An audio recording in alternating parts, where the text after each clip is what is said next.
I like Same old Shinsuke. I like evil Shinsuke. It's evil fun. Shinsuke's devious. Mm-hmm. And then Ty and Truth, who are a tag team now, I guess. Okay, first of all, Truth, unfortunately, still makes me laugh. Gets me everything he does just always makes me laugh because like the whole thing he was just like they're like well, he wants a title shot at SummerSlam and he's like how do you get a title shot? And he goes, well, I know, beat Carmella, and I fucking laughed. I'm gonna pin Carmella. Yeah. He's like, no, and then he points to shit and he's like, well, I can't pin Renee. He's like, no. And again, I'm laughing and I hate myself for it because it's terrible jokes, but I'm laughing. So and then Shinsuke beat Truth rather handily. Although it was a pretty damn good match, I will give Truth credit. He can still go when he needs to. For the 5 minutes that it was. Yeah. Miz and Daniel Bryan. Mm-hmm. Daniel Bryan finding the set and attacking the Miz and then getting fucking hit over the head with a pot. I just love the fact that, like, Byron Saxton gets up to do the interview and fucking Corey's like, how come you get to do it? What the hell? This isn't fair. How did you get the exclusive? Yeah. Like, you could have just grabbed the mic and said, shut up, Saxton, and then stepped in yourself. Which usually I thought he was going to do. I really wish I could have gotten that shirt, man. Fuck. So Miz cut another great promo. Mm-hmm.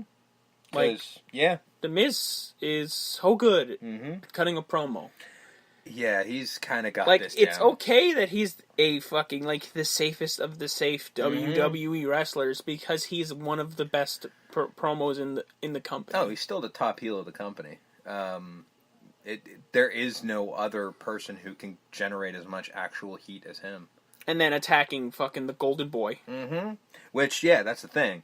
Like, he's doing it against Daniel Bryan, so it's going to be a clear-cut favorite and a clear-cut enemy. Like, that match is going to steal the fuck out of SummerSlam. Oh, yeah.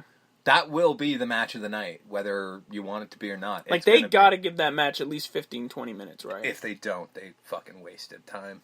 I kind of wish they'd held on to it a little longer, but you can't. It's been 2 years. Yeah.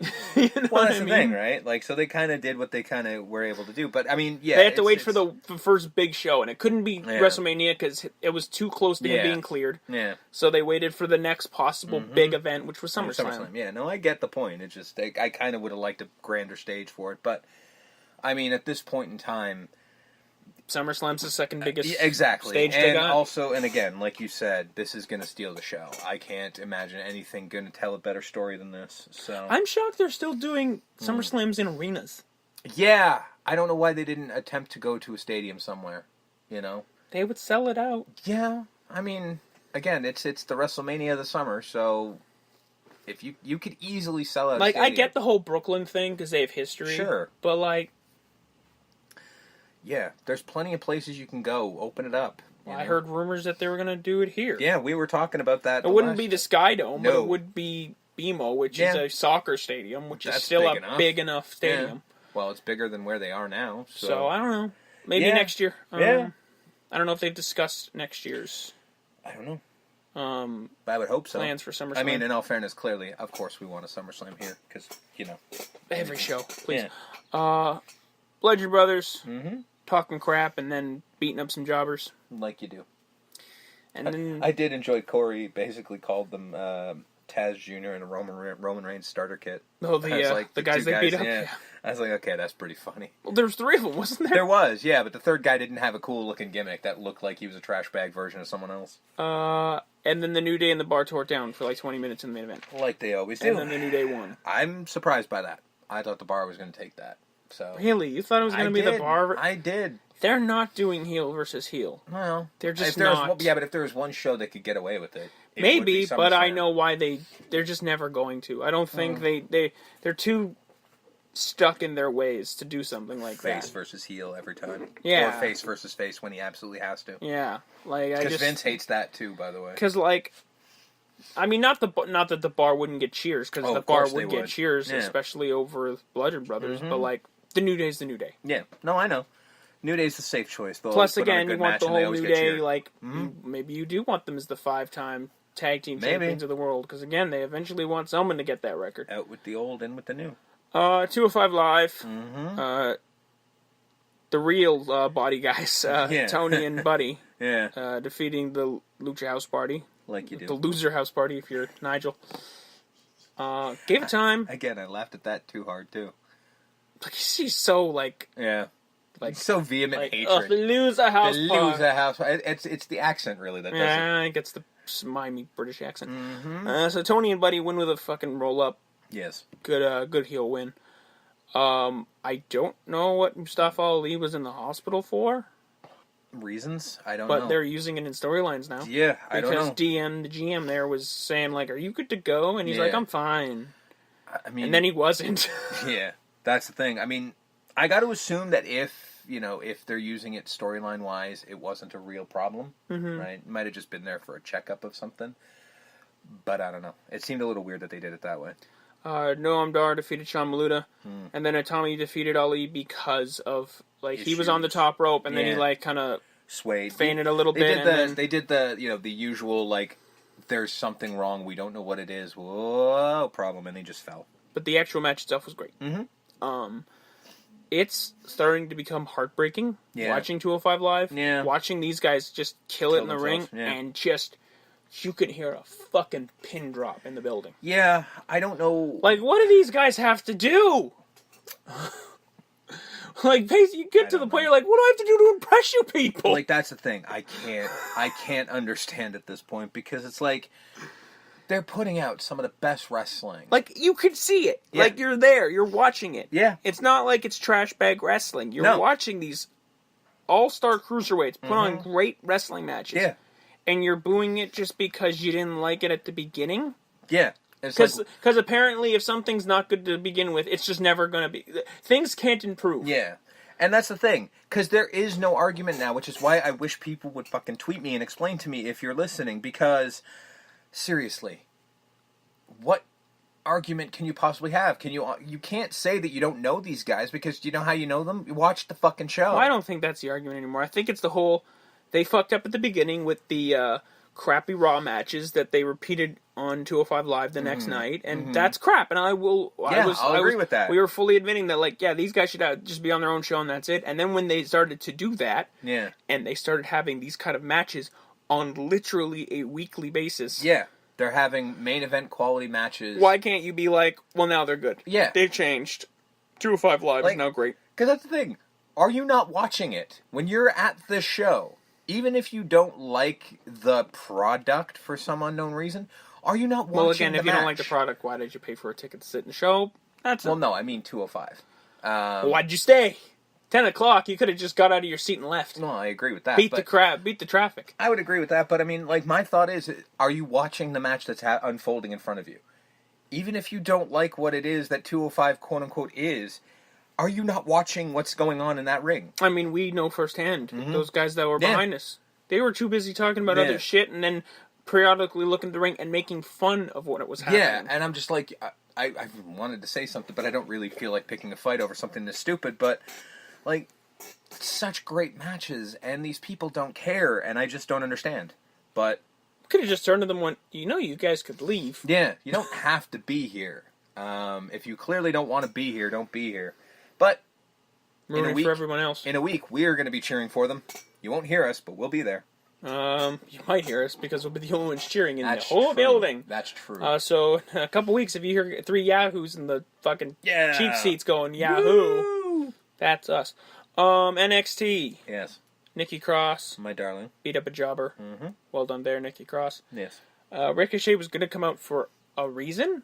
Was it established that it was going to be a match? Yeah, they did say that. They said he was going to be in action. Okay, and then he came out and then he just got fucking housed by the Undisputed Era. And then Cole talked crap. Like he does. And that was it. He's like, I'm going to totally beat your ass in Brooklyn. Cassius Ohno defeated, I think it was... Adrian Jude? Yes, Jude. I thought they were putting this dude over like he was going to be a deal. They are slowly. Are they? I think he's tagging with Cesar Bononi as some sort of Brazilian martial arts tag team. Well, I mean, clearly he was doing the capoeira. Okay, thank you. I couldn't think of the word. Yeah. But yeah, he was doing that, so clearly that was him and Cesar Bononi are actually doing a tag team gimmick on the house shows for NXT. Right on. If you want to put Tainara Conchi with them, I'd be okay with that. I think that'd be a good tag team. I think so. EC3 going to the Velveteen Dreams world, which is basically his palatial porn, right? estate. It's soft focused. It's Mandy porn. Rose style. Yeah, it's porn. Apparently Dream World is porn, which Fair enough. And then he was going to, take a walk, and then they thought he was going to push him into the pool, and then he didn't. And then EC3 threw him in the pool. And then Velveteen Dream couldn't... Like, come on, dude, it's 3 feet of water. You can stand up. Then he stood up and looked at him. Like, I'll get you.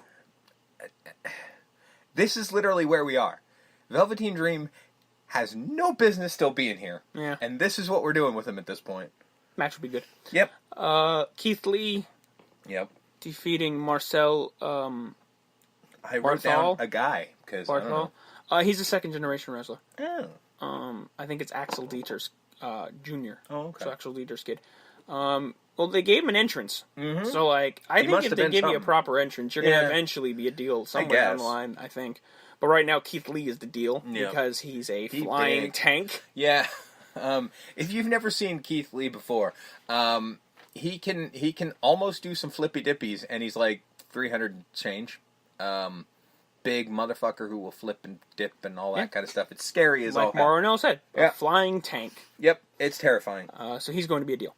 Yes. Street Profits saying how they're going to beat up the Mighty and how they haven't been there for a minute, but they'll be there. Fair enough. Tainara Kanchi defeated Vanessa Bourne for last spot into Mae Young Classic, so well done there. That begins, I think, in September, so a couple weeks from now. And in the main event, it was Johnny Gargano and Aleister Black wrestling for about 4 minutes. Enter Tommaso Ciampa. They all fight. Yep. William Regal makes the match. And I think they posted a video before the episode. This was a couple days ago. Yeah. That they did an attack angle where Aleister Black got jumped in the back. And they're like, who did it? And they're like, who did it? And he's also out of that match. Yeah. So now that match is officially a one-on-one match, and I think a last man standing match. Yeah, I believe so. So I guess you could pull that information up right now. Yeah. Because then we could do Takeover. Shit, I meant to do that. Fuck.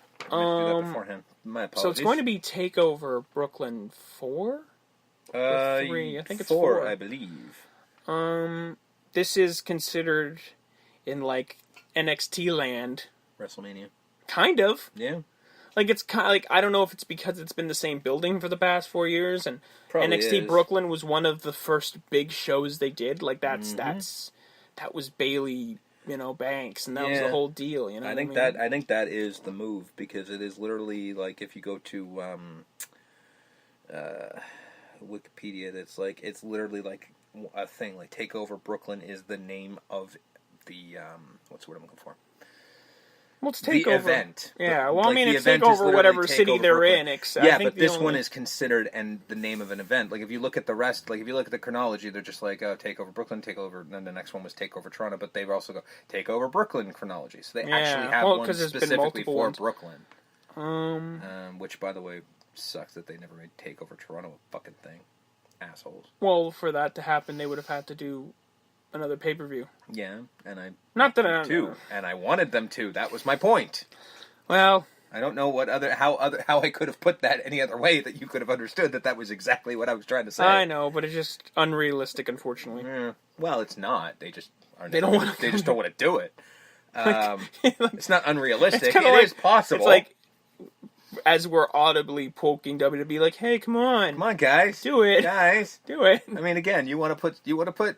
Hey, like we said, you want to put SummerSlam into a bigger venue.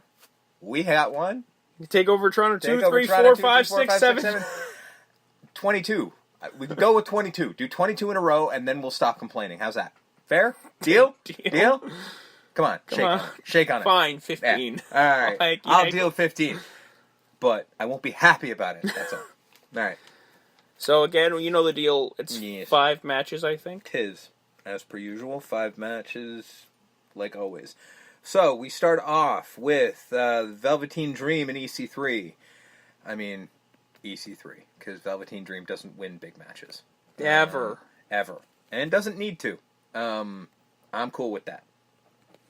So, EC3, because, again, Velveteen Dream is not long for the NXT world. No.